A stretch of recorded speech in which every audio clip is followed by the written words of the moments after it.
pasca Ketua Umumnya mundur, Partai Golkar hari ini akan menggelar rapat pleno untuk mencari pelaksana tugas Ketua Umum pengganti Erlangga. Rapat pleno menurut rencana digelar jam 7 malam nanti. Pleno digelar pasca Ketua Umum Golkar Erlangga Hartarto menyatakan mundur pada 10 Agustus kemarin. Ada 3 agenda dalam rapat pleno malam nanti, yakni pembacaan surat pengunduran diri Erlangga, menentukan PLT Ketua Umum, serta menentukan jadwal rapat pimpinan nasional atau Rapimnas dan Musyawarah Nasional Luar Biasa atau Munaslup. Kita bergabung dengan jurnalis Kompas TV, Asri Gunawan yang saat ini berada di kantor DPP Golkar. Asri, selamat siang. Bagaimana mekanisme penentuan PLT jika mengacu pada ADART partai dan siapa saja calon kuat pengganti Erlangga? Asri. Yang mengacu pada ADART Partai Golkar, penentuan PLT atau pelaksana tugas Ketua Umum Partai Golkar ini ada beberapa syarat. Pertama, yang bisa menggantikan atau menjadi PLT Ketua Umum Partai Golkar ini merupakan Wakil Ketua Umum Partai Golkar. Syarat kedua, ini harus merupakan pengurus Partai Golkar selama 5 tahun. Ada syarat-syarat lain, salah satunya ini tidak pernah tersandung kasus hukum, kemudian juga memiliki prestasi, dan ada syarat-syarat lainnya yang kemudian ini menjadi ketentuan untuk bisa menjabat sebagai PLT Ketua Umum Partai Golkar. Kalau bicara siapa saja calon kuat yang bisa menggantikan Erlangga, kalau kita bicaranya posisi kursi PLT Ketua Umum Partai Golkar, ada beberapa nama yang memang sempat disebutkan oleh Ketua Dewan Pakar Partai Golkar Agung Laksono. Tapi kalau kita melihat kembali kepada tadi, berdasarkan ketentuan dari ADART, ada 12 ketua umum Partai Golkar yang berpeluang menempati posisi atau menempati kursi PLT Ketua Umum Partai Golkar.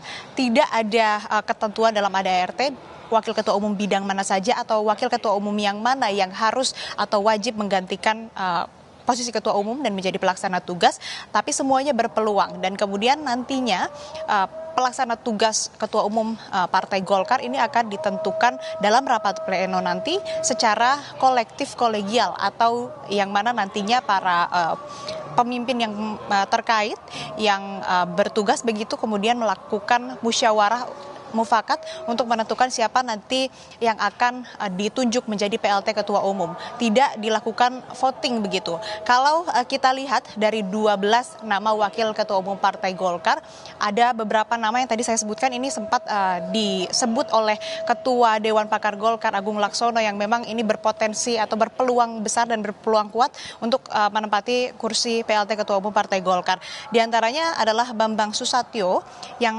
merupakan wakil Ketua Umum Madya dan saat ini juga menjabat sebagai Ketua MPR RI. Kemudian ada nama Kahar Muzakir yang mana juga ini sebagai wakil Ketua Umum Partai Golkar di bidang kepartaian. Lalu selain Bambang Susatyo, Kahar Muzakir, ada juga nama Agus Gumiwang yang mana kita ketahui menjabat juga sebagai Menteri Perindustrian Republik Indonesia, yang artinya juga ini kalau pengamat menyebutkan ini ada kelebihan dari Agus Gumiwang karena dianggap dekat dengan istana begitu, sehingga bisa berkomunikasi atau berkoordinasi dalam transisi pemerintahan yang baru nantinya ketika ia menjabat. Nah, nama-nama tersebut yang disebutkan oleh Dewan Pakar Golkar yang memang berpotensi atau berpeluang kuat menjadi PLT Ketua Umum, ini tidak menutup kemungkinan justru nantinya di rapat pleno justru yang ditunjuk adalah di luar nama-nama yang dianggap memiliki peluang kuat untuk menjadi pengganti Erlangga dalam posisi sebagai pelaksana tugas begitu. Nah, nantinya akan dilakukan secara tertutup begitu, dilakukan oleh seluruh wakil Ketua Umum Partai Golkar secara kolektif kolegial atau musyawarah mufakat, lalu nantinya ditentukan. Nah, dari atau di agenda rapat pleno hari ini tidak hanya akan membahas soal siapa PLT Ketua Umum Partai Golkar, Mercy dan saudara, tapi juga ada 2 agenda lainnya. Agenda yang pertama ini akan membacakan surat pengunduran diri Ketua Umum Partai Golkar Erlangga Hartarto, sehingga nanti statusnya dapat dipastikan sudah tidak lagi menjabat sebagai ketua umum secara de jure dan juga de facto begitu. Kemudian agenda lain ini adalah penentuan jadwal Rapimnas dan juga penentuan jadwal Munaslup, di mana nantinya setelah ditentukan siapa pelaksana tugas ketua umum Partai Golkar, ia nanti akan mengemban tugas dan juga seluruh kewajiban dari ketua umum Partai Golkar untuk kemudian mengantarkan sampai ke Munaslup.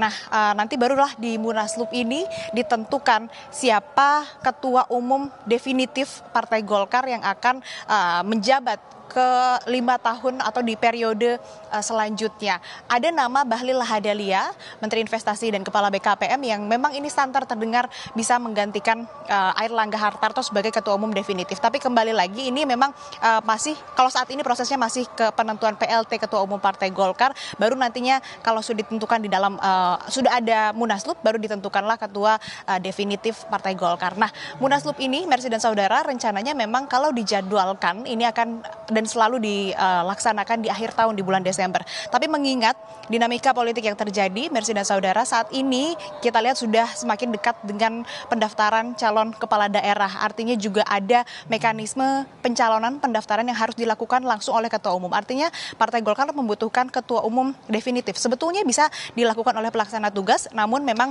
kalau kondisinya darurat tidak menutup kemungkinan Munaslup Partai Golkar ini akan dilaksanakan lebih cepat, bahkan sebelum hari pencalon atau pendaftaran kepala daerah yang akan dilakukan pada 27 Agustus mendatang. Kita nantikan, Mercy dan Saudara, bagaimana jalannya rapat pleno Partai Golkar yang akan digelar pukul 7 malam nanti. Mercy. Cari pengganti Erlangga, Golkar akan gelar rapat pleno nanti malam. Terima kasih jurnalis Kompas TV Asri Gunawan yang melaporkan langsung dari kantor DPP Partai Golkar di kawasan Selipi, Jakarta.